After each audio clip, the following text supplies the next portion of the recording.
Hello tout le monde, aujourd'hui c'est une nouvelle vidéo un peu spéciale. Après le road trip en Bretagne qu'on vous a sorti la semaine dernière, là on s'est arrêté à la presqu'île de Crozon, qui est un endroit sublime en Bretagne, et je me suis dit que pour découvrir ce lieu, c'était mieux d'être accompagné d'un autre photographe que vous connaissez peut-être ou peut-être pas, qui s'appelle Nicolas Lecomte. Et donc cette vidéo, c'est la première d'un nouveau format, je pense, où je recevrai des potes photographes dans le van pour qu'on crée des images vraiment en mode chill. Donc c'est des vidéos un peu plus axées sur la photographie. J'espère de tout cœur que ça vous plaira, et je vous souhaite un bon visionnage.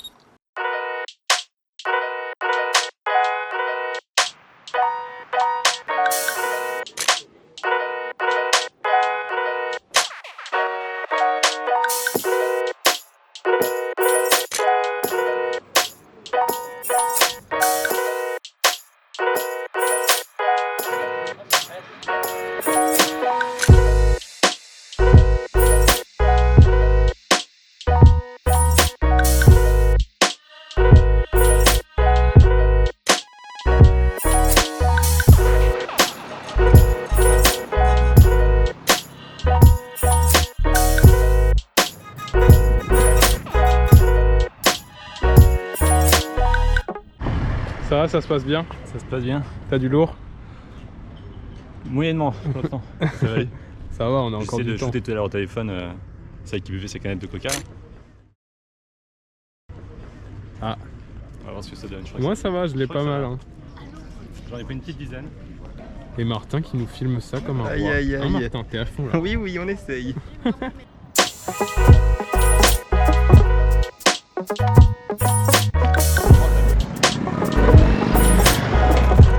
Ça fait une bonne heure et demie qu'on se balade à Camaret. Il y a vraiment tout ce qu'il faut pour créer en termes de photographie, que ça soit les vieux bateaux comme ça, la zone portuaire qui est derrière moi, les quais, le petit ponton, le petit port et tous les petits commerces, les petites rues, etc. Il y a de quoi se régaler, sans compter la plage là-bas. Vraiment, je recommande. Et j'ai pas encore trop une idée de ce que j'ai en image, mais je pense qu'il y a vraiment des bons trucs. De toute façon, vous devez voir dans la vidéo s'il y a des trucs cool. Et voilà.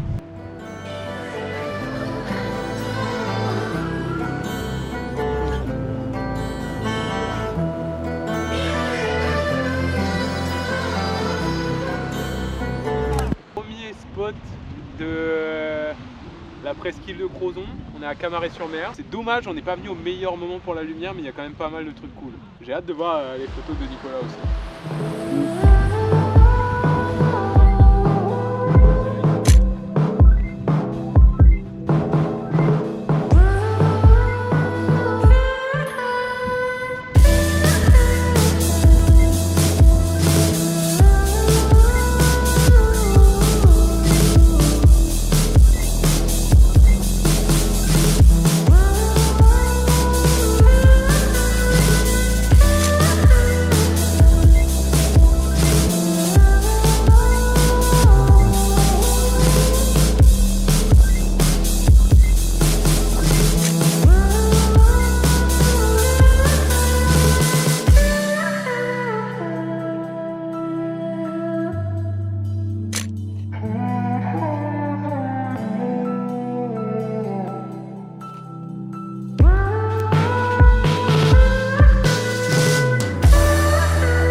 Regardez-moi la couleur de cette eau, s'il vous plaît.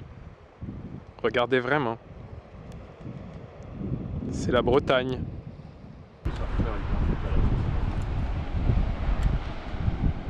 Le stagiaire est concentré. On est où là? On est à Camaret. Merde, on est où? À la pointe du Tourlinguet à Camaret. La pointe du Tourlinguet à Camaret. Et voilà, c'est un beau spot quoi.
Ce matin, on avance dans notre road trip.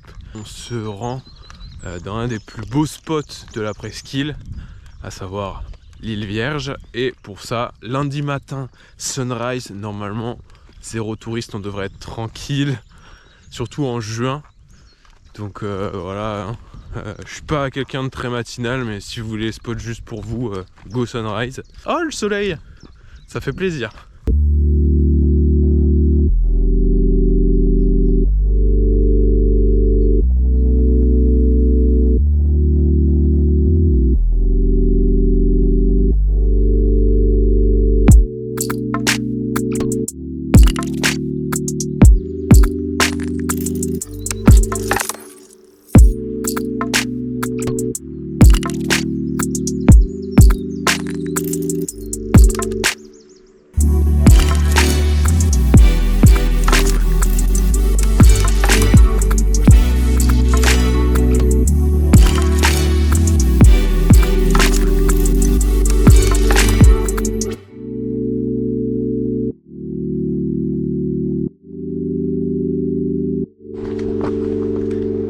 Ouais, pas mal là, hein. Ça, c'est correct. C'est cool. C'est assez Il correct. n'y a pas à se plaindre, je pense. Ouais.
Bon, on a passé 2 jours grave cool. Voilà. Moi j'aime trop pouvoir rencontrer d'autres photographes pour shooter, pour voir comment ils bossent et tout, parce que j'ai l'impression que chaque personne qui travaille, enfin chaque personne qui photographie a des façons différentes de travailler. Et c'est trop intéressant de te voir sur le terrain. En plus, j'apprécie vraiment ton travail, tout l'univers que tu dégages. J'aime beaucoup les couleurs, tous les jeux de textures, de nuances. J'ai trouvé ça super inspirant et c'était trop marrant de te voir sur le terrain. Je pense qu'il y a pas mal de gens qui suivent cette chaîne mais qui te connaissent pas. Est-ce que tu pourrais genre te présenter Donc, je m'appelle Nicolas Lecomte, donc @ni.lecomte sur Instagram. J'habite en Bretagne, donc je fais des photos. Par contre, j'aime voyager un peu partout, un peu de tous les sujets. J'aime bien essayer des nouvelles choses. Ça se sent dans ton taf que tu essayes plein de trucs variés. Assez coloré souvent, Ouais. de travailler des couleurs et de trouver. De toute façon, il y a des choses intéressantes à photographier partout, donc c'est de trouver les sujets en fonction du lieu, faire des séries. C'est ça qui m'a surpris Faut pendant tenter, quoi. les 2 jours où on a photographié, c'est que il y avait des moments où on était sur des sets, enfin on était sur des lieux et je me disais ouais. Et toi en fait t'étais là, tu bombardais, tu faisais des trucs gauche, à droite. à gauche à droite et moi j'étais là en mode, peut-être j'ai pas encore ce truc, tu vois, de me dire d'aller chercher partout. De plus en plus j'explore tout ça, mais c'est impressionnant de voir à quel point tu vas chercher partout et tu construis avec un peu tout et c'est super inspirant de voir ça. Tu parlais de voyage tout à l'heure, qu'est-ce qui t'inspire dans le voyage? C'est vraiment découvrir d'abord notre culture, ça change. Mhm. du quotidien. On peut trouver des solutions, peut-être des réponses, même Ouais. des questions dans sa vie, mais c'est voir quelque chose de nouveau, voir plus loin que les habitudes qu'on peut avoir en France. Ouais, c'est de capturer les moments qui sont sympas, des nouvelles choses qu'on n'a pas par exemple en métropole, que ce soit la jungle, les volcans, Ouais. le désert. Enfin, Choc visuel. il y a tellement de choses à voir aussi ailleurs, en France y compris, et Ouais. tant mieux avec ces périodes en ce moment. Et là en Bretagne c'était hyper chouette. C'est vrai qu'en plus tu fais partie des photographes où quand je vois des belles photos de la France, je me dis putain, en fait en France il y a trop de trucs à shooter. Quand j'étais en confinement, que je voyais tes photos, j'imagine que c'était des archives que tu sortais, Ouais. mais ça apportait, je sais pas, un regard différent sur toutes les images qu'on voit de la France et tout, et ça fait plaisir d'avoir des regards un peu qui changent comme ça. Qu'est-ce qui t'inspire dans la photographie, dans le fait de photographier, peut-être des inspirations, ou toi qu'est-ce qui t'inspire personnellement quand tu crées? D'abord la photographie pour moi c'est plus un souvenir d'un moment. Ok, En premier c'est ça. ok. Et ensuite garder tout simplement le plus beau souvenir. Mhm. Et des fois c'est aussi se rapprocher de choses simples, peut-être d'un rendu parfois proche de la peinture, Ouais. de rendu assez visuel souvent. Mhm. Et garder des instants, des moments où vraiment juste des fractions de secondes. De toute façon, Ouais. certaines fois, quelqu'un qui passe dans la rue, c'est très rapide, mais si ça me marque, si ça me dit quelque chose, la composition, les couleurs. D'abord, c'était le travail des couleurs en Mhm. premier temps, et maintenant j'essaie de faire composition et couleurs, voire que noir et blanc, essayer tout simplement varier, tenter de nouvelles choses. Des fois ça marche, des fois ça marche pas. C'est pour ça que tout à l'heure tu disais, je prenais plein de photos Ouais. à gauche, à droite. De temps en temps, ça va rendre un truc super, je sais pas encore. Peut-être que dans 2-3 ans, je me rends compte qu'il y a quelque chose sur cette photo en revenant dessus, et qu'à l'instant T, je sais pas. Mais bon, au moins je l'ai, puis Ouais. je verrai plus tard. Il y en a certaines, je sais vraiment ce que je vais en faire, comment je vais la retoucher, quel est le rendu final que je veux avec. D'autres, je sais moins, où j'hésite encore. Bon, je verrai ça En post-prod. en post-prod. T'es confiant sur ce qu'on a fait ce week-end là? En vrai, c'est Certes. marrant parce que là on parle, mais les gens ils auront déjà vu ce qu'on a fait. Ouais, alors que moi, j'ai pas vu ce que j'ai fait du coup. Ouais, moi non plus, mais on a Voilà. globalement une idée entre Camaret, ce qu'on a fait à l'île Vierge, et l'autre spot, je me rappelle plus le nom. Les autres pointes. C'était, ouais, la pointe là. C'était assez varié sur les 3 spots, je trouvais. Il y en avait un qui était beaucoup plus mer, qui était un peu plus vraiment ville, avec hyper varié en termes de ce qu'on a pu rencontrer pour la street photo. C'était grave cool. Et ce qui était trop bien aussi dans ce week-end là, c'est que genre, enfin, je sais pas, il y a des photographes, tu sais, ils sont fermés à certains trucs. Genre, ils se disent, je vais pas aller faire de street, ou je vais faire que du paysage, ou je vais faire que des photos d'architecture, etc. Et genre, je trouve que nous on a brassé plein de trucs et on a trouvé des centres d'intérêt où on voyait des choses. Et c'est marrant quand t'es entre photographes tu sais, genre, tu vois un truc et t'as pas besoin de dire à l'autre, ah, t'as C'est vu? ça, ouais. Tu sais, y a pas besoin de communiquer en mode. Des fois, on se comprend. Ouais, c'est ça que j'aime bien et je trouve ça super inspirant de passer des moments comme ça. Donc, Parfois, c'est même compliqué si on a envie de prendre le même sujet, la même personne, au Ouais. même moment, forcément, ouais, ça peut faire un petit. marche dessus, ou alors Ouais. c'est pas du tout distrait pour prendre Ouais. une personne si elle est de face. Après, c'est ça qui va être marrant aussi dans la vidéo, c'est qu'on a fait les mêmes spots globalement. Ouais. Et je pense qu'en termes de photos, Totalement. il y aura des choses totalement différentes. Et c'est pour ça que je fais ce format-là et que je trouve ça super cool de partager un moment avec d'autres photographes et d'aller sur le terrain et de faire des trucs et de montrer aux gens que il y a beau avoir un truc, il n'y a pas qu'une photo, quoi. Il y a pas deux meilleures façons de photographier telle chose, il y a que des visions, des regards différents. Et c'est ça qui est trop cool quand on passe des moments comme ça. Enfin, en tout cas, moi, je trouve ça super inspirant et ça me fait trop kiffer de faire ça. C'est vrai. Et en plus, on a fait vraiment des choses totalement variées. Ouais. La street photo, c'est quelque chose que je fais un peu, mais pas énormément. Mm. Et je sais pas du tout ce que ça va rendre. Ouais. Mais c'est pour ça que j'ai fait en numérique, en argentique. Je sais pas ce que ça va rendre. C'est vrai qu'en termes de support aussi, on a été super variés. Moi, il y a un truc dans ton taf qui me surprend de ouf, c'est que dans ton matériel, t'as avec un 600D et un 1835, c'est ça? Un 700 et Un 18, 700D, 1835. 1835. 1835. Et c'est un objectif en général. Bon, 2 kits, on va dire. Ouais, voilà. de kit, voilà. J'en utilise parfois d'autres, mais 50 mm ou un grand angle, mais ouais. voilà, rien de. Ouais. C'est super beau parce que quand tu débutes en général, où t'as cette folie du matos, de vouloir prendre Ouais. des trucs encore plus fat. Et je pense que la moitié des gens qui voient ton taf, ils se disent, waouh, il doit avoir 15 000 trucs pour faire des effets de machin et tout. Et en fait, moi, pour t'avoir vu bosser, c'est vraiment le terrain, comment tu vis l'instant, comment tu vois les choses, qui fait que ta photographie, elle est comme ça. Le matériel, certes, c'est important, mais on sent que pour toi, c'est secondaire. c'est secondaire. Ah. Et c'est ça qui est beau. Et il y a plein de gens, ils sont fadas du matos. Et c'est un trop beau message de voir ça et tout. Et moi, la première fois que tu m'as dit que t'avais ça, j'étais what? Et c'est beau. Mais il faut pas perdre le principal objectif de la photo. Donc, peu importe le matériel, déjà se concentrer sur un rendu beau, ou du moins qu'on aime, et maîtriser totalement son matériel plutôt que penser que c'est pas possible parce qu'on a un tel matériel et qu'il me faudrait un appareil 3-4 fois plus Ouais. cher ou un objectif. Même hier, on a fait les photos à la tombée de la nuit. Ouais, Du coup, en vrai, non, j'arrive pas trop à monter dans les ISO, j'ai pas d'objectif très lumineux. ouais. Et non, je pense que là, genre, en regardant un peu sur le tas, Hmm. il y a, à mon avis, il y a des choses qui seront de photos de nuit, mais de bonne qualité quand même. Ouais, ouais, grave. Et ce qui va être ouf, c'est quand tu vas. Bon, après, t'es très bien déjà avec ton matériel, mais je pense que quand tu vas acheter un truc plus fat, tu vas avoir un panel de création et de liberté qui vont s'offrir à toi, ça va être intéressant, je pense. Bah, j'espère, oui, qu'avec un autre matériel, Sponsorisez-le. Non, je dis- j'espère que je vais avoir une marge de progression encore. Ouais. Sinon, je serais quand même déçu Mm. d'investir dans un nouveau matériel si ça m'apporte rien. Ouais, grave. Et du coup, tu travailles beaucoup en argentique et en numérique. C'est quoi ton rapport aux deux façons de faire? Bah, j'ai vraiment de toute façon commencé plutôt avec le numérique. C'est Mm. plus facile, t'es débutant, tu peux en faire plein. Tu vois tout le temps, enfin j'ai pas tout le temps sur moi parce que ça prend de la place, mais voilà, tu peux prendre une photo, ça entre guillemets coûte rien si t'as des instants. Mais argentique, je me suis mis beaucoup plus tard, même j'en ai pas fait tant que ça encore. Mais j'aime beaucoup l'approche plus historique où j'apporte beaucoup plus d'importance en fait à l'argentique, sans parler du rendu en lui-même, mais c'est vraiment des moments que j'apprécie beaucoup Mm. que je prends à l'argentique. Je vais pas prendre quelque chose dont je sais pas Ouais. trop ce que je vais en faire. C'est vraiment le côté souvenir important ou des moments vraiment qui me plaisent visuellement où j'ai Mm. aucun doute là-dessus. Ok. Il y aura sûrement beaucoup de photos au téléphone aussi, Ah ouais? Beaucoup de photos de téléphone? je pense. Ouais. Pour la photo de rue, c'est tellement Bah, je pense, plus discret. on va essayer dans la vidéo de mettre L'appareil. ouais, à chaque fois avec quoi ça a été fait pour montrer que ça brasse plein de trucs à droite à gauche. Enfin, on verra en fonction de si c'est trop galère. Qu'il faut mettre à chaque fois, il y a 15 000 appareils pour chaque shoot. Ça va être galère, Ouais, mais c'est vrai sinon, que je pense qu'on va faire ça. je te passer toutes les références. Peu importe l'outil, quoi, ça reste l'image Ouais, avant c'est tout. ça, c'est pas le plus important. Hmm. Même un petit appareil.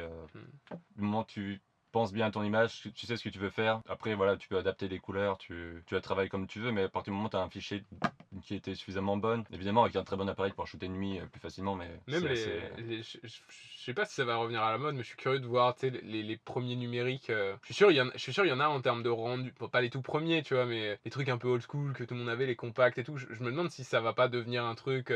Tu sais, il y a des espèces de compression avec des couleurs un peu cheloues et tout. Ouais. Ça se trouve, enfin, je sais pas, ça se trouve, ça va revenir, tu vois, ce serait marrant. Ah, je pense que ça va vraiment être quelque chose de niche parce que c'est quand même Ouais, la même j'avoue. technologie mais en moins bien. Alors, à mon avis, ou pas tout de suite quoi. Peut-être plus tard, mais je mettrai pas ma main à couper.